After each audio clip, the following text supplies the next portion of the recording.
Hello, everyone. Welcome to the Golf Ireland podcast. Myself, Valerie Wheeler, and my co-host Stephen Murphy. Hello, Stephen. Welcome. Hello, Valerie. Good to see you as always. Yeah, great. Another episode, another great week to discuss all in Golf Ireland. How are you? Yeah, I'm kind of having a bit of withdrawals from the Olympics. I'm not going to lie. I just feel like I used to come home from work and there'd be loads of great stuff on television all day, and now I'm like, what do I do with my life? I know we haven't spoken since the 4x400 final, which was equally incredible, equally heartbreaking. But like Ireland, a record time for an Irish team and all that incredible stuff. And I thought that our girl Charlene was going to run them down, but incredible effort and an overall incredible Olympics from Ireland. What did we like finish like 12th, 13th in the medal table? Yeah, no, I think it was 18th maybe in the end. I'm not sure. I think it was 18th in the end, but we came home with plenty of medals, and yeah, to be fair, it's our most successful Olympics in like forever. So I know we're very proud of them all, and it's just like roll on LA now. Let's nurture that talent and make sure they get the best of everything over the next 4 years to see can we do better in LA. Yeah, like Rashida will be 25, maybe I think, or something like Oh, that, or something crazy in LA. So she has she plenty will of be Olympics. coming for them. I don't know. Yeah. Have you seen a clip of Rashida when they finished and she realizes they're fourth, and I just know that face, and that face is like she's coming. She is coming for them. She That's why I is. like I like that when she was ticked off after even the individual one, like, and that's great to see as well. Not Yeah. obviously let them too much, but they're competitive, of course they are. They're world class athletes. But speaking of world class athletes, I've got my quarterfinal of my match play at my club this coming Monday. So next time we record, I will either be miserable or excited. So yeah, it's not been easy to prep for it though with this weather that we've been having, but I Yeah. suppose my opponent's in the same boat, so it's all equal, Yeah. How are the nerves from it? Like how we feeling heading into this? Fine, match play is great because it's like if I was playing stroke play event, I'd be nervous because like it literally only takes one bad hole and you're lost it completely. Whereas match play, you can lose, you can have a bad hole or two and it's just one or two, you're only one or two down. So I think I've been at least four down in my last couple of my matches, so I'm pretty comfortable losing the first couple of holes. Yeah. I'm only giving them three shots though, so that's nice compared to my last round, which I was giving 18, no, sorry, 15 shots. So three is much more manageable. But anyway, I said, well, I'll let you all know on next week Oh, how well, we get on. best of luck. I'm I excited for you. know. Have to update us now next week. Although, lads, if you hear about it, he did well. If you don't hear us mention about it, let's ignore the elephant in the room. Yeah, Is that fair? exactly. I'll just be like, no, Okay. nothing happened over Yeah, the yeah, last few days. You've an exciting couple of days coming up, Valerie, for any soccer fans listening. yeah. To be fair, last weekend was my last weekend of the inter-county season, lads. I can finally have a small bit of a life back. So this weekend we're going to Manchester to see a friend of mine, and myself are going to a Man United match. He's a Man United fan now, lads, not me. I'm an Arsenal fan, but look, we kind of have to go and support the other half's love. So, fingers crossed to be a win for Man United Yeah, how do because you, as an Arsenal fan now, how are you going to be actively cheering against them? Are you going to be cheering for them? How does that work? for the sake of him and a happy life, I'll cheer for them. Happy husband, happy wife, or happy life, Yeah, whatever happy that life. saying Happy is. husband, happy life. Yeah, yeah, yeah. No, that should be fun. I've actually never been to. I know it's not the Premier League yet, but the warm ups and the preseason. But I've never been to a game or anything like that. So I'm sure it's going to be fun though, and it'll be as you said, you've now your weekend's back. I did enjoy your TikTok of you at the Camogie, I think it was, rocking the boot as part of your. How has it been styling that with your outfits? How has that gone? Not great. I'm not gonna lie, because the boot is black, so like you can't really wear much around it. I was gonna like jazz it up last weekend and put a few diamantes on it, but I said I'd leave it alone. So the boot is on for another 3 weeks. So fingers crossed after that now it will be somewhat healing and I'll be able to get back into a bit of exercise just for your mental health alone, Stephen. She's been stuck in the house and not being able to. I'm kind of getting a bit of cabin fever with the boot, but we'll be fine. We'll be fine. I'm back playing golf in no time. Yeah, especially this time of year, often the good weather, when you see the sunshine, it makes you want to go out and do something. So not being able to do that, I'm sure is tough, definitely. And then of course winters, that's a whole different. But we'll not even worry about that yet. We have a great guest this week, Valerie, as always. We've Tom Byrne, who is captain of Dún Laoghaire Golf Club and the upcoming AIG Irish Men's Amateur Close Championship, which kicks off this Friday. So we discussed the upcoming event with him, obviously, and the preparations and like the excitement around that. So we'll throw over to our conversation now with him. So we're delighted to be joined on the podcast this week by Tom Byrne. Tom is club captain of Dunleary Golf Club. Tom, welcome to the pod. Thank you. I'm very delighted to be here. No, it's good to have you, and it's really nice. It's really nice to get to know the golf clubs out around Ireland and, their background and even your own background, Tom. I mean, obviously golf is a massive part of your life. So can you remember the first time that, I suppose, you fell in love with it? I used to play pitch and putt when I was a young kid, around 16 or 17. My father used to go to the pub, and there was a pub pitch and putt club, and he used to ask me to go with the other guys because he never played golf. He just worked. And I used to go on a Sunday morning, 8 o'clock on a Sunday morning, up to Kiltiernan to Johnny Fox's and play pitch and putt up there. And then eventually evolved. I got a draw for it and wanted to do the longer game. So I tried the longer game unsuccessfully for a long time, but kept going on it. Like the rest of us, Tom, like the rest of us. And how long have you been involved with Dunleary Golf Club? Have you been a member there all your life, or has it only been a couple of years ago? No, I was 2 years as a pavilion member, then 2 years as a 6-day member. And then when they moved up in 2007, they eventually let me in. So I've been there as a full member since 2007, which is hard to believe. It's 17 years ago now. Can you tell us a bit about the club, like how big or how small it is? Like, do you know how many members you'd have there? There's 1,800 members of all different, from juniors all the way up to intermediate students, ladies associates, full members. It's a very busy club. They have bridge club. I don't know whether you're aware of it, but we have a bowling club as well attached to the club. And that seems to be going very well. And we have art classes, and we have book reading club, and we have darts and solo club, and we have bridge club, and what else have we got? That's all. A snooker as well. Wow, it sounds incredible. It sounds like whatever your passion is, you have a covered at Dunleary Golf Club, and it seems that it must be a massive part of the community, Tom. It is. I tell you, if you get to a certain age and you don't want to play golf anymore, you can always go to the bowling, and that keeps members involved still, so they don't lose contact with the members that they've played golf with before. So then in a sense that's great, because you know yourself, if you give up golf and you're suddenly at home and you can't play golf, but what you miss most, other than the golf, is the people that you play with, the members of the club. I mean, that's a big social aspect of the whole club, isn't it? Yeah, no, 1,000,000%. I mean, it sounds absolutely amazing. It probably sounds like a big community centre where it probably centres a lot around the town, does it? Well, you see, Dunleary has moved from Dunleary to the new place, and Yeah. unfortunately, in fairness to the older members who voted for it to move out of there, and most of them lived and still live in Dunleary, it's a bit of a trek for them to come up to where we are, which is near Enniskerry.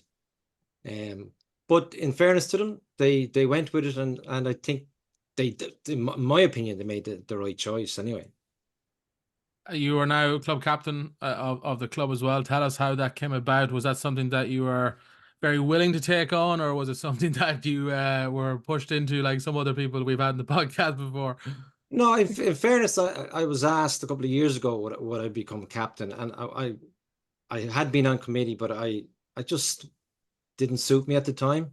I was busy, and I was asked this year, and I said, why not? It's a huge honor. I mean, with so many people involved in the club, to be voted in by so many people is great. It's a big honor for me anyway.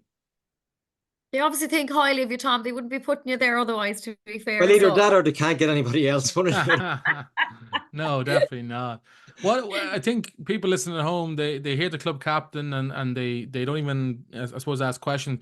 What does the actual role look like, Tom, from a day-to-day perspective? It's put it this way, it's a lot busier than I expected because we didn't have a vice captain up until this year. This year is the first year we've had a vice captain. So if I came in, even though I was on committee a couple of years ago, I came in and I didn't know what was ahead of me as such. So I was as they say, the duck was swimming, but the legs underneath were running like mad, you know, trying to catch up and see.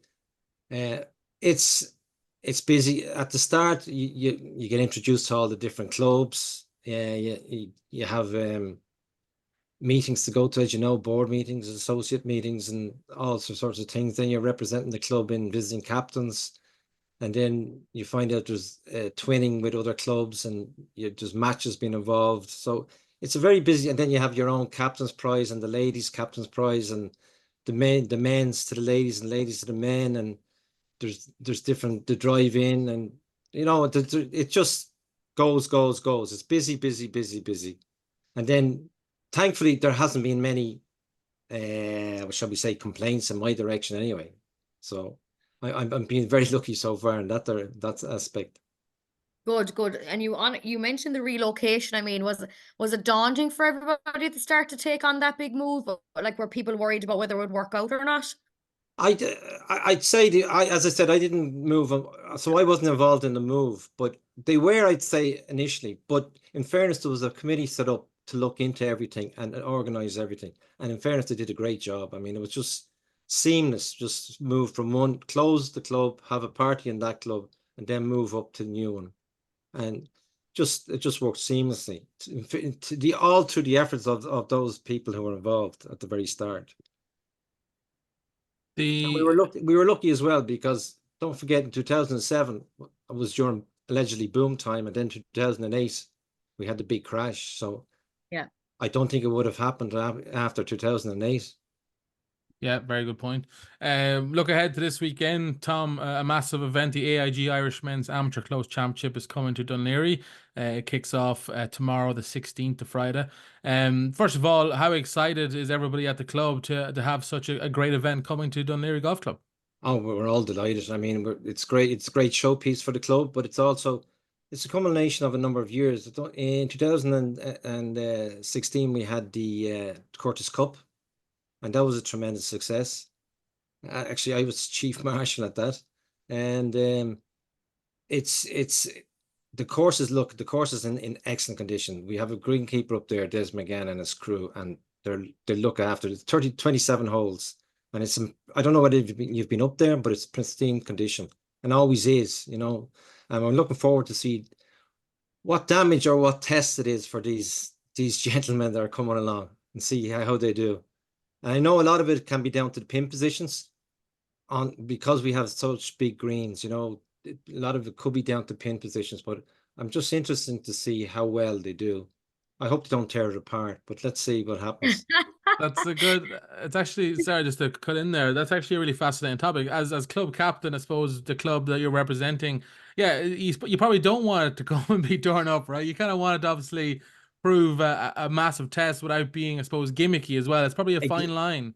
Yeah, exactly. You don't want that because you want it to be a true test and people come off and say, okay, it was a bit difficult in certain places, but it was fair. Not, it was just tricked up to make it give us false scores. You don't want that. Yeah, well, they will be the best. Ireland's best will tee off there, you know, Yeah. in the amateur field. So hopefully they won't tear it up too much. Are you looking forward to having them all there? Watch them. You're going to get out and watch a few of them the weekend. Absolutely. We have 7 members of our own playing in it. So that's an even bigger interest for the club, you know. Yeah. So and I have to say I must thank all the members of the club for giving up the weekend. You know, it's not a very popular thing for most people to give up playing golf at a weekend, but in fairness to them, they've all shown their hand that they're delighted to see you coming. For people unfamiliar with the course, Tom, what challenges will the course throw these players? Is it off the tee where the big challenge is? Is it approach to greens, or is it the greens themselves? Um, you know yourself, all these guys are big hitters of the ball. I mean, a dog leg.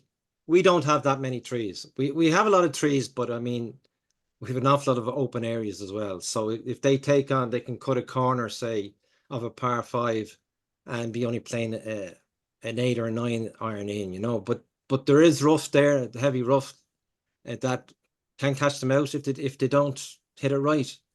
I'd say the pin positions could have a major play in it. There are some areas that I wouldn't like to see that it's tricked up, but I had my own captain's prize there a couple of weeks ago, and I asked for 6 medium, 6 reasonably easy, and 6 competitive, not tricky. And we kept the score down to 38 points. So everyone from 38 to 33 had a good chance of winning it. But unfortunately, on the second day, it's never stopped raining. So they've sort of ruined it for everybody. Yeah, that's a good point. You mentioned the green staff have been keeping it in great condition. It hasn't by any means been a great summer. July was very wet. It's been very, very windy. A lot of effort must have gone in by the ground staff. Has it been around the clock kind of maintenance and preparation for this? Yeah, but there's a great team there. I mean, Des knows the course very well. He's been up there from the start, and he'll have it looking spectacular again. No, and it'll be a good viewing for anybody who wants to come up and watch it, because there's plenty of areas that you can see what's going on, and they'll enjoy it. There's no doubt. And I think the weather's supposed to be good for the weekend, so I'll keep my fingers crossed. There will be fierce competition because the Ireland's best will be there, but I'm sure the competition amongst the 7 in the club, Tom, Yeah. will be fierce as well. I will be, yeah. Well, it'll be great to see it. We'll see who comes out on top between them. Even if they don't win it, at least Yeah. they'll be looking to beat each other anyway. Yeah, they'll have bragging rights saying they scored better than each Yeah, other as long exactly. yeah. Yeah, exactly. Well, look, it's really exciting to have it there, but I'm sure it'll bring in a lot of people from around, not just Dunleary the weekend. I'm hoping it will, because it's convenient. There's plenty of parking, and there should be no problem. There'll be no problem viewing it anyway, that's for sure, because there's great vantage points all over the course, you know. Okay. Well, are you looking to gain members of this not only from the golf club, but the darts, the bowls, snooker? You know, you could. Well, we're actually membership is full. As I said, there's 1,800 members, so I'm sure I don't know, we don't really hold a waiting list, but I'm sure it'll entice people to come up more, even to play with friends or whatever. But yeah, it's a busy course. It's a very busy course. Have you been up there yourselves? I haven't, no, unfortunately. I'm definitely tempted now hearing about all the other options, not just golf. We'll be on to you, Tom. We'll be on to you. You won't be able to keep us away now. You'll be like, why did I ask them? Were they there? No, look, you'd be delighted to come up, but there's a lot to see. I mean, it's in a fantastic location. I mean, you can't believe the views and everything around the area. It's fantastic. After hearing, I'll see how the scores go this weekend, Tom. If they struggle, I might give it a pass with my game. Well, you see, no, they'll be playing off the blue markers. You don't have to worry about that, I'm sure. I'll be playing off the furthest up, if possible. But yeah, I suppose, what does the future look like for Dunleary Golf Club, Tom? Are you hoping this weekend is a catapult for better things to come, for more events like this to come to your way? Yeah, I hope so. Like, we had the AIG finals there last year, and that went very well. As I said, we had the Curtis Cup. So, I mean, we're well able to hold good events, and I'm looking forward to further events being played. And the members, in fairness to them, as I said earlier on, are very open to this type of thing as well. We're lucky we have 27 holes, so even though the competition's going on over the 18, there's still people can play in the other 9 holes. Brilliant. Tom, I know you're mad into golf and you probably play a good bit, but what about the other things in the club? Do you give them a go, or are you strictly golf? Well, I was introduced, my first week, I was introduced to the bowling, so I gave that a go, but I still think I'm a bit young for it yet, you know. You're dead right. Tom, it's been fabulous having you on the podcast this week. It's been really nice to get to know you and the history of Dunleary as well, of course. And best of luck this weekend. I mean, a great thing to have and a massive achievement for yourself and the club to get this weekend. All right. Oh, yeah, I'm delighted. Thank you for having me on the air, but I'm really looking forward to the weekend. Great, Tom. Well, thank you again for coming on, and we'll definitely be in touch about playing at some stage. But yeah, best You're more of luck than this weekend. welcome. Thank you very much. We appreciate you. Okay, thank you very much. It is time for a news update around the world. We'll start with the professional game on the PGA Tour. Seamus Power finished tied 28 at the Wyndham Championship last weekend. This week, the FedEx St. Jude Championship tees up with Shane Lowry, Seamus Power, and Rory McIlroy all in the field. The Women's Scottish Open is also kicking off this week. Leona Maguire, Lauren Walsh, and Stephanie Meadow all set to tee it up at the Dundonald Links. So best of luck there to all involved. On the Challenge Tour, Dermot McIlroy and Jonathan Calder were the best of the Irish at the Scottish Challenge, finishing both tied fourth on 12 under par. The Virumaki Finnish Challenge takes place this week on the Challenge Tour. On the Clutch Pro Tour, Liam Grehan played his way to a tied 8th finish at St. Melian. Great result there for Liam. The Clutch Pro Tour tees it up this week at Manning's Heath. Now over to the amateur news. We have some great news with Ireland were crowned women and men's home international champions after an enthralling victory over England at Mercar Links last Friday. The Elm Park duo of Emma Fleming and Anna Foster teamed up for the only win of the women's side, a one-up victory over Patience Rhodes and Lottie Woad. However, with two other matches tied and victories for the teams of Colm Campbell and Paul Coughlin and Thomas Higgins and Josh Hill, Ireland took a lead into the singles. Curtis Cup players Beck Coulter and Anya Donegan both won their matches early, and despite losing the next 5 matches, Ireland steadied things. Hugh Foley, Luke O'Neill, Josh Hill and Colm Campbell all won their matches, and in doing so they secured a 7-7 draw in the afternoon singles, and that was enough for a famous 11-10 win for the Irish. So great news there, and well done to all involved. The Irish boys and girls home international teams put 2 early defeats behind them with a convincing 14-7 victory over the host Wales at the final day at Conway Golf Club. The Irish boys and girls team finished in 3rd place overall, with Scotland in 2nd and England taking the title with 3 wins from 3. Reigning champion Anna Dawson retained the Leinster over 18 Women's Championship after a thrilling finish at Millicent. A par in 18 was enough to seal the win for Dawson, standing for a 2-over round of 74 and a 2-shot victory over decorated former Irish international Maria Dunn. Baroness Kiva Slemon claimed the Duggan Cup, carrying an even par net round, scoring 36 points to secure a 2-point victory over Carol Doheny in 2nd. The Irish Senior Men and Women's Amateur Close Championship enters into its match plays phase today in Kilkeel. Deirdre Smith and Dable Mulholland advanced to the last 16 as leading qualifiers following 2 tough rounds of stroke play on Tuesday and Wednesday. The Irish Veterans Men's Amateur Close Championship quarterfinals and the Irish Senior Women's Amateur Close Plate Competition quarterfinals also take place today. You can visit the Golf Ireland website for the full draw there. And also a reminder that the AIG Irish Amateur Close Championship takes place in Dunleary. That kicks off tomorrow following our discussion there on the podcast this week. So best of luck to all involved, and if you're in the area, do get down to see it. As we discussed on the pod, a great facility, and the course should be in fantastic condition. And then finally, congratulations to Liam Nolan on his decision to turn pro. In an Instagram post yesterday, the Galway golfer made the announcement saying, "I'm delighted to announce that I have officially turned professional.